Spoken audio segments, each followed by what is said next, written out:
Good morning. Welcome to Walking Boxing. It is Thursday, July the 31st, 2025. And I'm doing this a little bit earlier this morning. I've got to get on the road. So you can probably see it's a little bit overcast and dark in the background there. Good night of fights last night, actually. Well, I suppose it depends on who you speak to, but I thought it was okay. Look, it's free, remember? And to get a free night of fights on a Wednesday night that's all over by, what was it, about 10 o'clock? I think that's not too bad.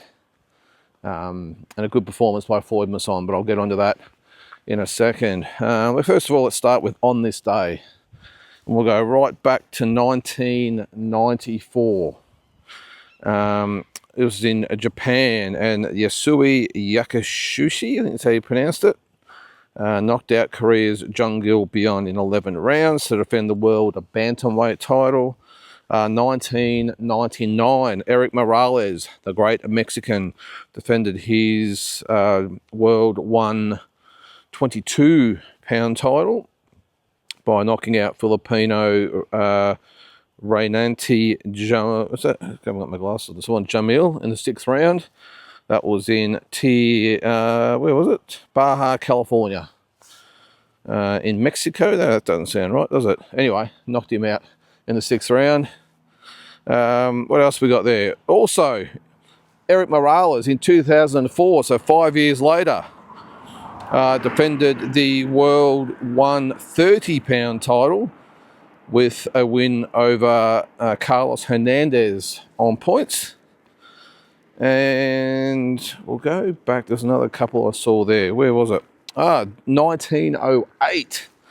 Stanley Ketchel knocked out Hugo Kelly in the 3rd round to retain the world middleweight title. That was a scheduled 20-rounder in San Francisco. And also, last one, 2010, Juan Manuel Marquez defeated Juan Diaz for a second time to retain the WBO lightweight title and to win the Super World title. So all these supers and globals and interims and recess and all these titles, well, that was for the WBO lightweight and the WBA Super World lightweight title. I thought it was going to say the Super lightweight title, but it's the Super World title. So there you go. All right, so last night, as I said, not a bad night of fights. It's always better when it's free and you just kick back and not much on the TV on a Wednesday night. I thought it was good. As I said, Floyd Masson looked the good, so I'll quickly go through the card. So Frank Amato started the I don't think it was actually on the televised portion, but he won a 4-round decision over Jeremiah Tapu'ui. He moved to 2-2-1. Tapu'ui, I hope I've got that right, dropped to 3-2-1. Now, I'm not quite sure the exact order. What was? I think the next one was Calvin Jensen with a 6-round decision over Jacob Clenshaw. Good win, actually. Calvin Jensen moves to 5-1. Jacob Clenshaw drops to 5-1-1. I actually thought Jensen looked okay. I probably favoured Clenshaw before the fight. I didn't realise I'd seen him before. When he got in the ring, I thought, yeah, I remember you. And I thought, yeah, Jensen fought a really controlled fight. It was a really well-matched fight too, which is what you expect when Ace Boxing are doing the matchmaking. They always put on really good, solid, even shows.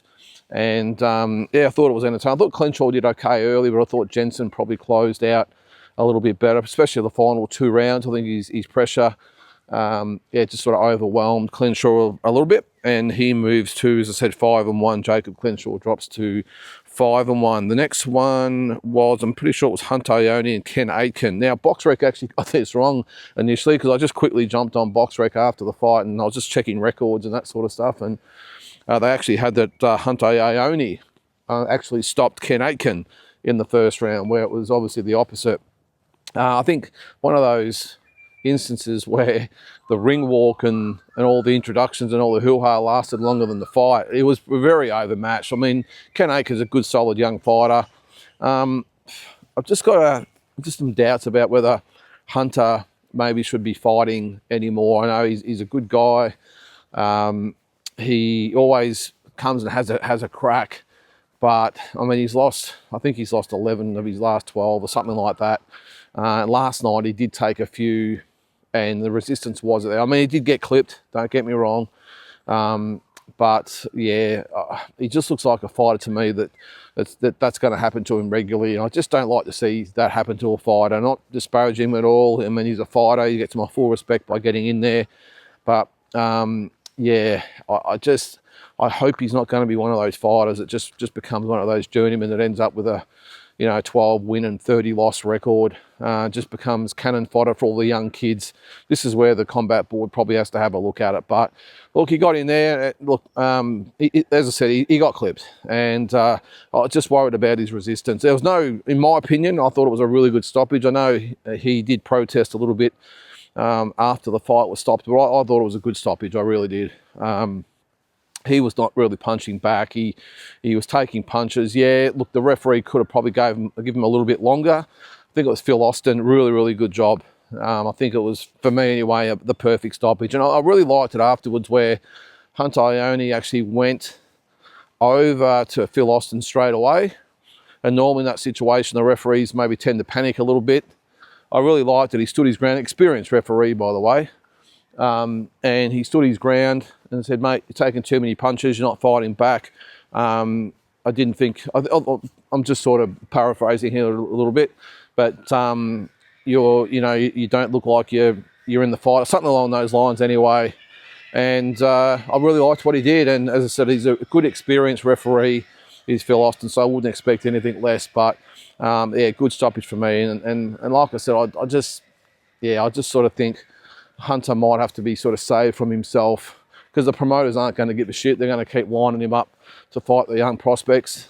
So maybe his family or whoever in his team will have a bit of a chat to him and say, hey, Hunter, I know you love fighting, mate, but yeah, maybe you've had a couple of wars too many. But anyway, that's up to him and his team. The next one. Oh, by the way, Hunter dropped to 10, 12 and 1. Ken Aitken improved to 11 and 2. The next fight, this was Matthew Hosking, no relation, and Jaden Vasica. Matthew Hosking with a 5th round stoppage. I thought he actually looked good, so he improved to 2-0, 2 knockouts. Jaden Vasica lost his pro debut. Look, I was impressed. It was a good fight. Vasica, I think it had a extensive kickboxing or Muay Thai background or something like that. It was a good scrap. But like a lot of the non sort of boxing background guys that jump in there, he just, this is Vasica I'm talking about, just lacked defense, lacked basic boxing knowledge, I suppose. But one thing you get with those guys, geez, they're tough. They would not go away. They always hang in there, and they just don't know quit. Again, it was a good stoppage though. He was taking punches. Matthew Hosking, I think, got on top as the fight went on, but it was a really, really good fight. I really enjoyed it. With Ozan Craddock up there, Matthew Hosking, I think, look, he could be a fighter, I think. Good domestic level fighter at this stage, and who knows, maybe more down the track. But he definitely looks like he's got some ability, likes to get in there and get it on. And Vasica, as I said, he really, look, he gave Hosking as much as he could handle, but geez, sometimes I'm like, mate, will you move your head? Will you get off the ropes? Will you turn in? Will you hold? Will you do something? But yeah, but I think in the end it was a good stoppage, and he didn't put him down, did he? He rocked him and had him on the ropes. But yeah, no, it was whoever, I can't remember who the referee for that one was, but again, it was a really good stoppage. But I enjoyed that fight. Really good, entertaining fight. Who else do we have there? Then we had Jack Gregory with a 6th round decision win over Josiah Puatoa. I think I've got that right. Puatoa dropped to 4 and 1. Gregory improved to 7 and 1. Holy shit, there's a big freaking kangaroo coming at me. I think I'll just go this way. Holy shit, I don't know if you can see him in the background there. Right behind me there. Yeah. Hang on, can you see him? There he is. Hang on. Yeah, I'll keep moving, buddy. Yeah. Obviously, if you listen to this on Spotify, you won't see him, but at the back there. Anyway, I think that's got him, is he? Anyway, I can't see it on the screen there. All right. Yeah, he's looking at me. I'll keep moving. All right. So, yeah, I actually thought that Puatoa actually did enough to win. Now, granted, I was scrolling a little bit. I sort of went down to get a drink at one stage, went to the bathroom at one stage, or maybe I missed a little bit, I don't know.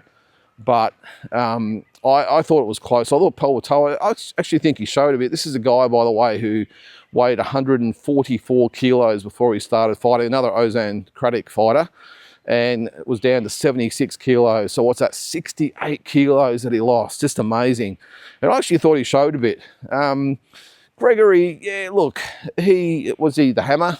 I'm not so sure he's got the hammer. He's not really a big puncher, but he showed a little bit as well. Both obviously good domestic level fighters. But yeah, I must admit, as I said, I thought that Puatoa was the more polished guy. I thought he had really good defense. I thought he hooked to the head and body really well. I thought Gregory was just sort of flicked that jab from a distance, and all he really had, it was almost like his whole game plan was just tap, tap, tap, and then throw a left hook to the body. It was obviously working, and it got him the win in the end. But I think Ozan Craddock actually in the corner was saying in between rounds, mate, that's literally all he's got. So, well, good on Jack Gregory for getting the win. He obviously fought well also. But I just thought that, yeah, the ring generalship, I suppose, if you want to call it that, was enough to get Puatoa over the line. But anyway, either way, it was a good fight, and a good leeway into the next fight, which was Callum Peters. Now, a lot been said about his fight and him as a fighter. Another first round knockout. What was it? Not even 90 seconds. He got him out of there. Now, I've been vocal as well. Very, very good young prospect. But look, the only thing I'll say to people is just at the moment, just pull the reins back a little bit. Good young kid. What is he? 22 years of age. He's going to go to the Commonwealth Games, I think next year, or this. Is it next year? I don't know. I think it's next year. But just as I said, just don't get too excited at the moment, because he's literally fought nothing. No one that's going to come back. Now, Marcus Hable is a good, tough journeyman who's gone the distance with some good fighters out there. But the body shots, a good body puncher is Callum Peters, so they'll bring down the best fighters.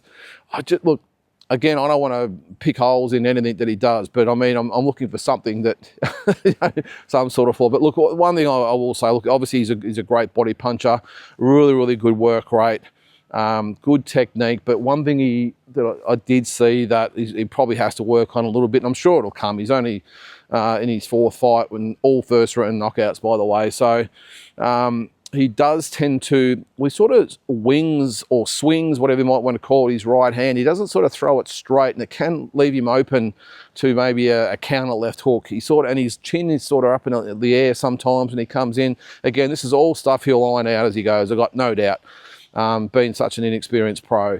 He'll get away with in the amateurs, but I did see he sort of comes in a little reckless sometimes, gets a little wild, and as I said, sort of swings that right hand a little wildly, and doesn't really look at where he's throwing it. So we'll see. I'm sure he'll work on all that, but I'm just looking for something. All I'm probably trying to probably say is, don't think that this kid's just going to walk through everyone like that. He's going to have to work on things, and sometimes, as we've seen, even with the elite fighters like Tim Tszyu, they look sensational against a certain level of fighter, and then when they step up, their flaws can get exposed. So I'm hoping that he goes to the Commonwealth Games. He gets maybe another 20 amateur fights under his belt in the meantime, including the Commonwealth Games. If it's a year or so away, the odds are he'll probably have about 20 fights with lead-up tournaments and all that sort of stuff. And then turns pro and just steps up. The problem I see with him in Australia is that I don't think there's going to be many Aussies that are going to actually want to step up and fight him. That's just my gut feel. I think it's going to be hard. These sort of lesser lights that he's beaten so far, they get a half decent payday. They get probably paid double than what they would in a normal fight, because they need to get him fights and keep him active.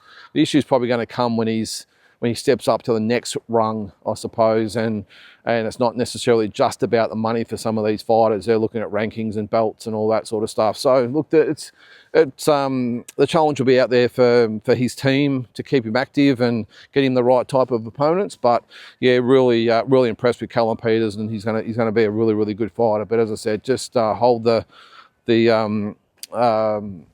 hold proceedings, I suppose, until we see a little bit more of him and against just some actual competition. So anyway, good on him. Great young talent for Aussie boxing, and I'm sure he will go on to big things. All right, the main event.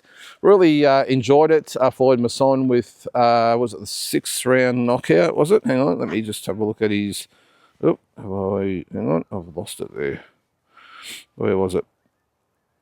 So he is now 16-2.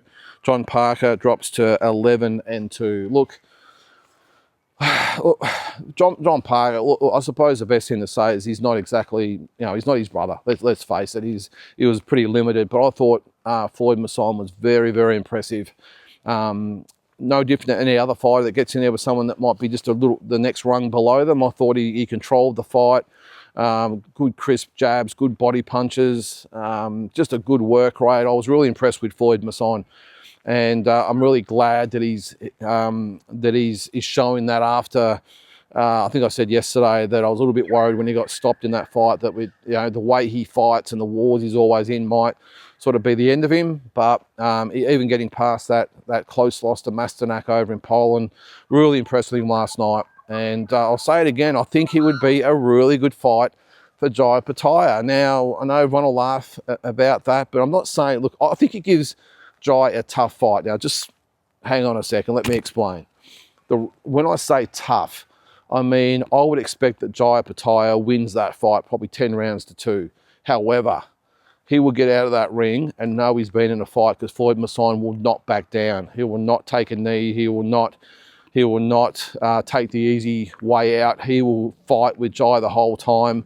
I know he's not probably at Briedis's level. He's not at Briedis's level, but that's the type of fight I think we would get where Jai would win pretty comprehensively on the scorecards, but he would get out knowing he's being in a fight. And the other reason I'll say I would like to see is because I think Floyd Masson is at least as good, if not better, than the likes of Jordan Thompson and Alizoro and Jack Massey. Definitely a better fighter than Claudio Squeo. So those guys are getting opportunities. I don't see why Floyd Masson shouldn't get a shot.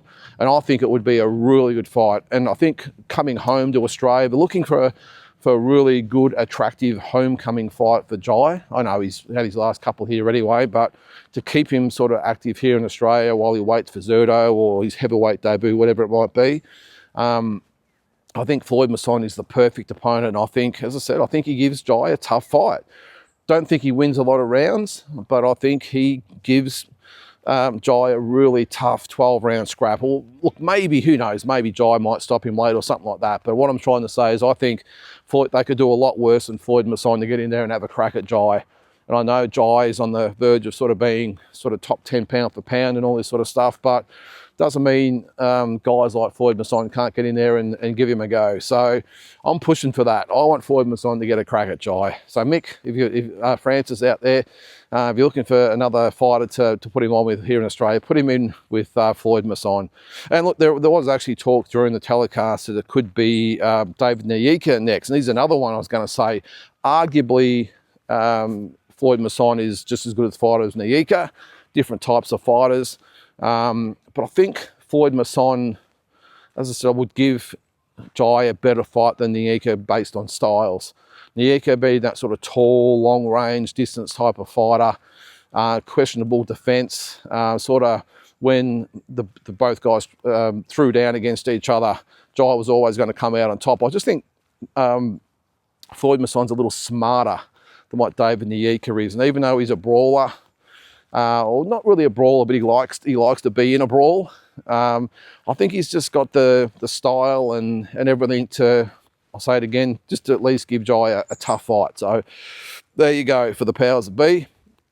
Interesting too, watching the telecast. I had Liam Parrow, and I think he did really well in the telecast. He spoke really well, knows his stuff. Said he's going up to welterweight. Now, what got me thinking about this is that, I mean, he said he couldn't say too much at the moment. But do you remember in Vegas where Keith Thurman actually mentioned Liam Paro's name, and everyone sort of spoke about, me included, went, oh, what's he talking about? Liam's 140 and he's 154. Could that have been a little bit of a prelude to maybe those two guys being in discussions? I mean, when you think about it, maybe Liam knew it, or No Limit have spoken to Thurman about a fight at welterweight. Obviously, they've been holding Liam back for a while, and now they've decided to push the button for him to go to 147. And Keith Thurman said, well, I can still make 147, so let's make that fight happen. He did say there was a big announcement coming, so could we see that? Could it be Liam Paro, Keith Thurman? Great fight if that's the case. Liam, of course, would love to fight the likes of Manny Pacquiao and Ryan Garcia and these types of guys, but I don't mind it. I actually like the fact he's at 147. I actually think there's probably some better fights up there for him than at 140. I think the big fight, of course, at 140 would have been Teofimo Lopez, and maybe the rematch with Matias or Hitchens. I don't think the Hitchens fight would end any different. Styles, as I say, make fights. I don't think that's a fight that Liam could win just based on styles. Hitchens is very, very cagey, and he showed that in the first fight, that he sort of had Liam's measure. Matias would be a good rematch, but geez, to see him up at 147 with the potential of fights at like Pacquiao and Barrios and Romero and Garcia and Conor Benn, although Conor Benn looks like he might go to 154, I don't mind it. I really like it. So apparently he wants to have 2 fights before the end of the year, does Liam Paro. So you would expect that the first one announcement has to be imminent. You would think maybe they do it after Nikita's fight was that August the 20th. Maybe that's when they'll announce it. They usually like to announce other big events when they have their other one. So yeah, so anyway, good on Liam. I think with the extra poundage on there, he might be even better. He did say he's been making that weight for 10 years. And as what is he, 29 now? I think he said he's just, it's getting a little bit tough for him. So yeah, who knows, at a really good, strong, healthy 147, who knows what Liam Paro could accomplish. I'm really looking forward to seeing him at 147. Now they did actually mention Sam Goodman's fight too, by the way, which I was surprised about. And what is that, only is it a couple of weeks away as well? So yeah, good on Main Event for actually mentioning another Aussie in a world title fight. I don't know what he's done wrong. He was a bit of a darling with No Limit and Main Event there for a while, but nothing's really been said about his fight. But I love that Peter Bedell with the earth-shattering comments, special comments, that Sam Goodman has a better shot at Nick Ball than Naoya Inoue. So thanks, Peter. I don't want to pick shit at Peter, by the way. I know I always do. But thanks for that unbelievable bit of knowledge there, Peter. That that Nick Ball is an easier fight for him than Naoya Inoue. But yeah, let's hope we get a little bit more coverage of Sam in the lead up to that fight. What else was going on that I saw? What was it? One last thing, actually, yeah, I saw, I'm not sure whether you saw it either, Canelo Alvarez talking, Robert Garcia talking about Canelo Alvarez. And I thought it was really insightful when he said, he was asked that, well, why couldn't Canelo knock out the likes of Berlanga and a few of the others, and Hamza Shiraz was able to, and other fighters he's gone the distance with have been KO. And he actually made a good point. He just said, look, to be honest with you, he said, because he doesn't have to anymore.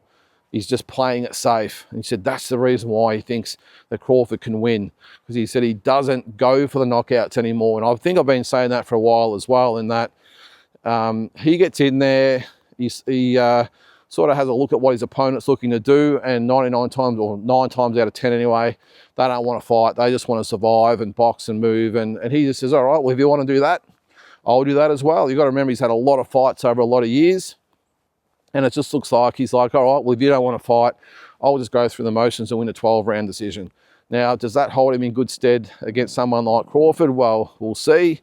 I've got a feeling that's not going to be the Canelo that we see on September the 13th. I think he's going to be all business, and he's going to be looking for that knockout, because it's been a while since he's come up against someone like a Crawford, of course.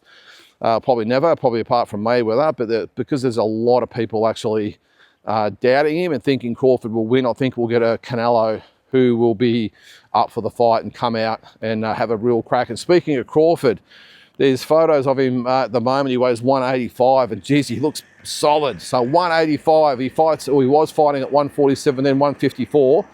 So he is 31 pounds over his last fighting weight against Madrimov. And yeah, they reckon he'll make the 168, of course, no problem. But geez, the difference in size, I don't know whether it was photoshopped or anything like that. But he looks big, but he looks in good nick. So yeah, what are we, 6 weeks out? This is going to be one for the ages, I think. So, but it was just interesting to hear Robert Garcia's opinion on it. And I 100% agree with what he says. And who's going to disagree with Robert Garcia? Obviously knows his boxing, but will it be actually a good thing for Canelo that he hasn't actually been in a real war for about 3 or 4 years? They've all just been pretty one-sided type of fights, and even with the fighters he's knocked down, hasn't really gone for the knockout. So we'll see if it holds him in good stead or not on September the 13th. But having said that, guys, that will do it for today. As always, give me your thoughts in the comments, and we'll catch you tomorrow.